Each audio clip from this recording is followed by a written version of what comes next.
friend of mine was in the USS Healy just a couple of years ago. He sailed just off the coast of Russia.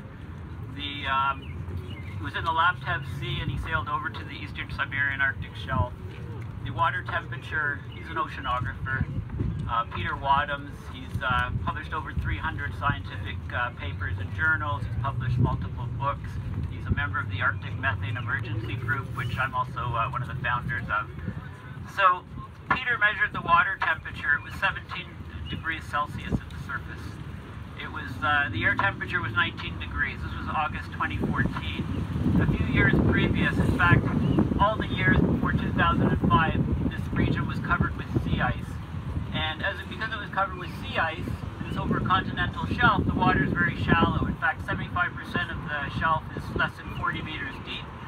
So this water temperature, all the way from the surface to the bottom underneath the ice, stayed at about freezing temperature, 0 degrees, minus 1.8 is the freezing point of seawater. So it was that temperature. So therefore, this ocean sediments at the seafloor are cold. There's methane stored in ice crystals called clathrates underneath the seafloor, and that stuff's kind of stayed there. Well, since 2005, we've had very warm temperatures of this water above the shelf. The methane is starting to bubble up, it's starting to go into the atmosphere, and it's a very, very powerful greenhouse gas. In fact, on a time scale of a couple of years, it's about 150 times worse than carbon dioxide. So we have multiple feedbacks that are going on right now as we speak in the Arctic. We're going to reach a state where there's no sea ice in August, September, within a few short years. I would say it's almost certainly going to happen before 2020. So why do we care about this? Well, what happens in the Arctic doesn't stay in the Arctic. The Arctic's part of our overall climate system. Try to connect the dots, try to think big picture all of the time. So because the Arctic is warming so much, the temperature difference to the equator is much reduced. Well, that temperature difference determines the jet streams, which determine the weather on our planet. So the jet streams are slowing and becoming wavier. They're going much farther north, much farther south. So they're getting stuck. So we're getting huge torrential rains.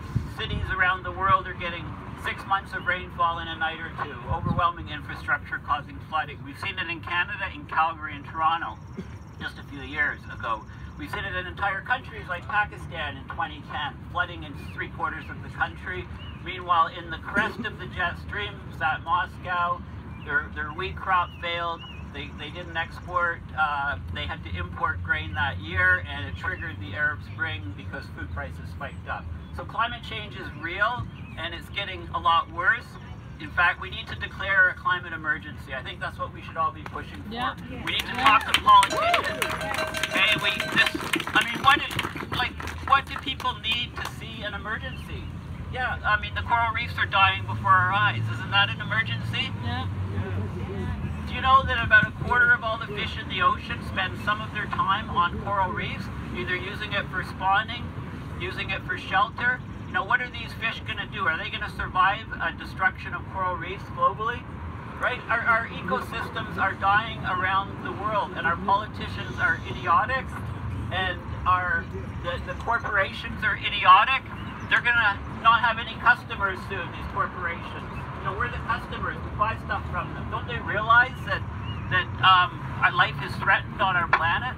So this is an emergency. That's the first thing. And there's other things that we can do. I mean, there is hope. I'm not saying there's no hope. In fact, I'm very confident that we can, once we get our act together and row in the same direction, we can address this problem. But the first step is declare a climate emergency.